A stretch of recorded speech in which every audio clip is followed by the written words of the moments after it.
은퇴 후 빨리 늙는 사람들의 공통점 매일 집에만 있으면 생기는 무서운 변화. 은퇴하면 좀 쉬어야지. 직장 생활이 힘들었던 사람일수록 이런 말을 자주 합니다. 매일 아침 알람에 쫓기고 사람 관계에 지치고 끝없는 업무 속에서 살아왔으니 은퇴만 하면 드디어 편하게 살 수 있을 거라고 생각하죠. 실제로 많은 사람들이 은퇴 직전까지는 자유를 꿈꿉니다. 출근 안 해도 되고 회의 안 해도 되고 싫은 사람 안 봐도 되고 하고 싶은 것만 하면서 사는 삶 말입니다.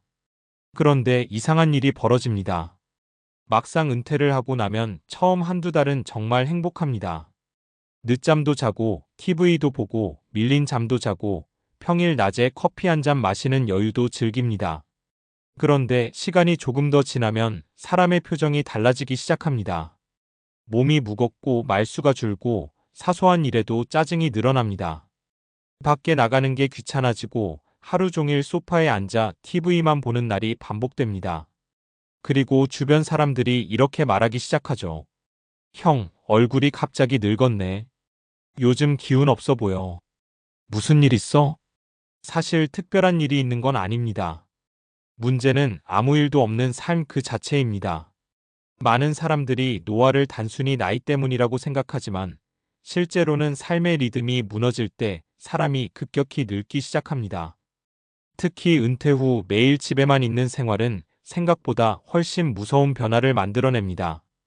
은퇴 후 빨리 늙는 사람들의 공통점은 의외로 단순합니다. 사회와 연결이 끊긴 상태로 오래 지낸다는 것입니다. 집에 있는 게 편한데 뭐가 문제야? 처음에는 다 그렇게 말합니다. 이제 좀 쉬어야지. 평생 일했는데 집에서 쉬는 게 죄냐? 나가면 돈만 쓰지. 물론 맞는 말입니다. 문제는 쉬는 것과 멈춰버리는 것은 다르다는 데 있습니다. 사람은 원래 움직이고 누군가와 대화하고 역할을 수행하면서 에너지를 유지하는 존재입니다. 그런데 은퇴 후 갑자기 사회적 역할이 사라지면 뇌가 빠르게 무기력 모드로 들어갑니다. 아침에 일어날 이유가 없고 누군가 나를 기다리지도 않고 오늘 꼭 해야 할 일도 없습니다. 이 상태가 반복되면 사람은 점점 생각도 느려지고 몸도 둔해집니다. 실제로 주변을 보면 이런 사례 많습니다. 회사 다닐 때는 누구보다 활기차던 사람이 은퇴 후 23년 만에 완전히 달라지는 경우요. 배도 나오고 걸음도 느려지고 대화도 줄어듭니다. 심지어 사람 만나는 걸 귀찮아합니다. 반면 나이는 더 많아도 계속 바깥 활동을 하는 사람들은 훨씬 젊어 보입니다. 결국 차이는 하나입니다. 계속 세상과 연결되어 있느냐입니다. 은퇴 후 무너지는 사람들의 진짜 문제. 많은 사람들이 은퇴 준비를 돈 중심으로만 생각합니다. 연금 얼마인지, 집은 있는지, 노후 자금은 충분한지 이런 것들만 계산합니다. 물론 중요합니다. 하지만 실제 은퇴자들을 보면 돈보다 더 큰 문제가 따로 있습니다. 바로 시간을 어떻게 써야 할지 모른다는 것입니다. 직장인은 하루 대부분이 자동으로 굴러갑니다. 출근하고 일하고 점심 먹고 사람 만나고 퇴근하면 하루가 갑니다. 그런데 은퇴 후에는 하루 24시간이 전부 자기 시간이 됩니다. 문제는 그 시간을 관리해 본 경험이 없는 사람이 많다는 겁니다. 처음에는 유튜브 좀 보고 뉴스 좀 보고 낮잠 자고 밥 먹으면 하루가 갑니다. 그 생활이 몇 달 반복되면 생활 리듬 자체가 무너집니다. 늦게 자고 늦게 일어나고 움직임이 줄고 근육이 빠지고 사람 만나는 횟수도 줄어듭니다. 그리고 이때부터 우울감이 시작됩니다. 무서운 건 본인은 잘 모른다는 겁니다. 나는 그냥 쉬는 중이야.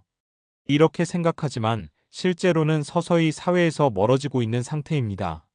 사람은 쓸모 있음을 느껴야 건강해진다. 은퇴 후에도 건강한 사람들을 자세히 보면 공통점이 있습니다. 아주 거창한 일을 하는 게 아닙니다. 동네 도서관 봉사, 등산 모임, 텃밭 가꾸기, 손주 등하원, 주 23회 운동, 소규모 아르바이트, 재능 기부 이런 식으로 계속 역할을 가지고 살아갑니다. 별거 아닌 것 같지만 인간은 누군가에게 필요하다는 감각이 있을 때 정신적으로 훨씬 건강해집니다. 예전에 이런 이야기를 들은 적이 있습니다. 한 남성이 대기업 임원으로 은퇴했는데 은퇴 후 갑자기 무기력해졌다고 합니다. 회사에서는 늘 사람들에게 둘러싸여 있었고 하루에도 수십 통씩 전화가 오던 사람이었죠. 그런데 은퇴 후에는 전화가 뚝 끊겼습니다. 처음에는 속 편하다 싶었는데 시간이 갈수록 자신이 세상에서 잊혀진 느낌이 들었다고 합니다. 그러다 우연히 동네 작은 공부방에서 아이들 수학을 봐주기 시작했는데 삶이 완전히 달라졌다고 해요. 아이들이 선생님 하고 반겨주는 것만으로도 다시 살아있는 기분이 들었다는 겁니다. 이 말이 굉장히 중요합니다. 사람은 단순히 오래 사는 게 아니라 내가 아직 살아서 의미가 있다는 감각이 있어야 젊게 유지됩니다. 특히 남성들이 더 위험한 이유. 은퇴 후 급격히 무너지는 경우는 특히 남성에게 많이 나타납니다. 왜냐하면 평생 회사 중심으로 살아온 경우가 많기 때문입니다. 직함이 곧 정체성이었던 사람들이 많죠. 부장님, 팀장님, 대표님 이런 호칭 속에서 살아왔는데 은퇴와 동시에 그 이름들이 사라집니다. 그러면 갑자기 자신이 아무것도 아닌 사람처럼 느껴집니다. 반면 여성들은 비교적 인간관계나 모임이 유지되는 경우가 많습니다. 친구들과 연락도 하고 취미생활도 이어가는 경우가 많죠. 하지만 남성들은 퇴직 후 인간관계가 급격히 끊기는 경우가 많습니다. 회사 사람들과는 연락이 줄고 새로운 친구를 만드는 것도 어색하고 결국 집과 TV만 남게 됩니다. 그래서 은퇴 준비는 단순히 경제 준비만이 아니라 관계 준비가 반드시 필요합니다. 회사 말고도 내가 연결될 곳이 있는가? 이 질문이 정말 중요합니다. 은퇴 후 가장 위험한 말. 사실 가장 위험한 말은 이것입니다. 이 나이에 뭘 새로 해? 이 생각이 시작되는 순간 사람은 빠르게 늙습니다. 운동도 안 하고 배우지도 않고 사람도 안 만나고 그냥 과거 이야기만 반복하게 됩니다. 반대로 젊게 사는 사람들은 나이와 상관없이 계속 새로운 걸 경험합니다. 스마트폰 배우고 사진 배우고 악기 배우고 여행 다니고 모임 나가고 작게라도 일을 합니다. 중요한 건 결과가 아닙니다. 계속 움직이는 상태 자체가 사람을 젊게 만듭니다. 뇌도 근육처럼 사용하지 않으면 빠르게 퇴화합니다. 결국 은퇴는 끝이 아니라 재설계다. 많은 사람들이 은퇴를 인생의 종료처럼 생각합니다. 하지만 실제로 평균 수명을 생각하면 은퇴 후 삶이 30년 가까이 남는 경우도 많습니다. 그러면 중요한 질문은 이것입니다. 나는 남은 시간을 어떻게 살 것인가? 단순히 버티듯 사는 삶과 계속 배우고 연결되고 움직이며 사는 삶은 완전히 다릅니다. 은퇴 후 빨리 늙는 사람들의 공통점은 하루가 멈춰 있다는 것입니다. 반대로 천천히 나이 드는 사람들은 은퇴 후에도 삶이 계속 흐릅니다. 꼭 대단한 목표가 필요한 건 아닙니다.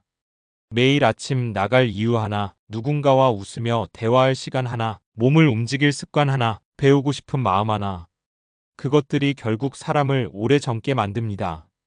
은퇴는 직장에서 끝나는 날이지 인생이 끝나는 날은 아닙니다. 오히려 그때부터 진짜 자기 삶이 시작되는 사람도 많습니다. 그런데 여기서 정말 중요한 문제가 하나 있습니다. 많은 사람들이 은퇴 후의 노화를 단순히 기분 문제 정도로 생각합니다. 심심해서 그렇겠지. 원래 나이 들면 다 그런 거 아냐? 이렇게 넘겨버리죠. 하지만 실제로는 그렇지 않습니다. 은퇴 후 집에만 머무르는 생활은 단순한 무료함을 넘어 뇌와 몸 전체를 실제로 늙게 만드는 방향으로 작동합니다. 그것도 생각보다 훨씬 빠르게 말입니다. 뇌는 사용 빈도에 따라 구조 자체가 달라진다. 사람들은 흔히 근육만 운동으로 유지된다고 생각하지만 뇌 역시 똑같습니다. 뇌는 계속 자극을 받아야 기능을 유지합니다. 새로운 사람을 만나고 대화를 하고 길을 찾고 문제를 해결하고 움직이는 과정 자체가 뇌를 활성화시키는 겁니다. 그런데 은퇴 후 하루 종일 비슷한 생활만 반복하면 어떻게 될까요? 아침에 일어나 TV 켜고 식사하고 소파에 앉아 스마트폰 보고 낮잠 자고 또 TV 보고 하루 끝.